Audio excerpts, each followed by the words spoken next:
Hi, I'm Labrada and welcome to Posing Like a Pro. Learning to pose your body so that you can present your muscles in an effective and aesthetic manner is important, whether you're a bodybuilder entering a competition or you just want to learn how to display the results of your hard work in the gym. I've put together this video series to help you learn the secrets of great physique posing. My bodybuilding career spanned 10 years and included 7 consecutive top 4 finishes in the Mr. Olympia competition. During this time, I became known for my classical posing skills. Now, as an IFBB Pro Bodybuilding Hall of Famer, I want to help you to master the art of posing. In lessons 3 and 4, we started our study of the compulsory round and talked about the 7 mandatory poses. We learned how to do the 3 front mandatory poses and the 2 side mandatory poses. Now we're going to turn our attention to learning to perform the remaining 2 mandatory poses, which are the rear double biceps and the rear lat spread pose. Both of these poses are designed to show off the muscularity and development of the back of your body, including the lats, the traps, the shoulders, arms, and even the hamstrings and calves. Let's learn how to perform the rear double biceps pose first. Joining me again is Ryan Workman of Team Labrada. Welcome, Ryan. Ellie. Hi. So we're going to start in the relaxed rear quarter turn position.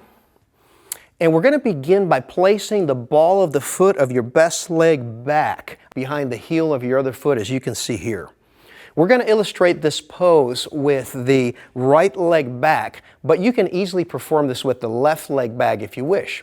Bend your knees slightly so that you can tense your calves and hamstrings and glutes. Push lightly against the foot that you have behind you to create tension in the hamstrings. But most of the weight is going to be on the other leg, the left leg in this case. Now, once you have your foot position in place, it's time to move on to the muscles of the upper body. Bring your arms together overhead, arch your back, and then draw the elbows down and back as if you were performing an imaginary lat pull down. You want to bring the elbows down until they're about even with your shoulders. Flex your arms hard and rotate your arms slightly backwards to bring out all of the size of your arm. Now, one common mistake that I see made in this pose is the crunching of the scapula, which would look like this. Now, when you do this, you lose all of your back width, so you want to make sure that you rotate that scapula up and out to maintain the maximum width in your back. Okay, now let's move on to the second rear mandatory pose, which is the rear lat spread. You're going to start this pose by posing your legs as you did in the last pose, the back double biceps. So you're going to bring the leg back and you're going to tense that leg. As you can see, he's got a different leg back this time. Okay, and then to execute the rear lat spread, begin by placing your hands on your obliques.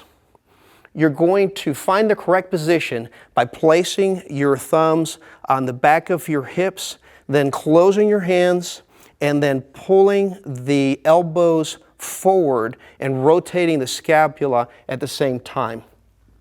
You want your scapula to abduct forward to allow the lats to flare as you bring the elbows forward, keeping your rib cage expanded and lean back slightly at the waist.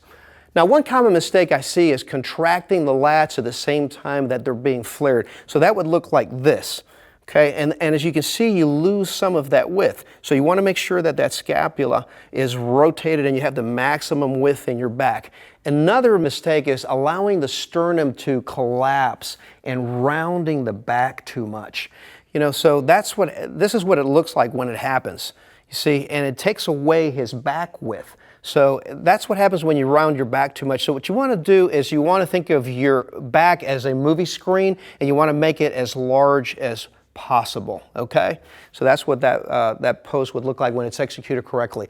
Practice holding these poses for 30 to 60 seconds at a time to build up your endurance. You're going to need that endurance when you compete. Well, that covers the 2 rear mandatory poses and concludes our discussion of the mandatory posing round.